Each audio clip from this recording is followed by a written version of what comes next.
Hi friends, రుచిలో అదిరిపోయే కంజుల curry చేయబోతున్నాం. దీనికోసం 6 కంజులు తీసుకొచ్చాను. కంజులు చిన్న చిన్న ముక్కలుగా కట్ చేసుకున్నాను. భలే ఉన్నాయి కంజులు చూస్తూ ఉంటే.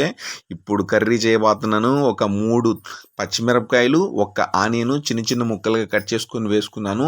అల్లం వెల్లుల్లి పేస్ట్ వేసుకోవాలి. రుచి అదిరిపోతుంది. దీన్ని బాగా వేగిన తర్వాత ఒక 2 టమోటాల గుజ్జు వేసుకోవాలి. కొంచెం కరివేపాకేసి కలర్ కోసం కొంచెం పసుపు వేసుకుంటే స్మెల్ అదిరిపోతుంది. ఒక స్పూన్ కొబ్బరి కూడా వేసుకుంటే భలే బాగుందిలే.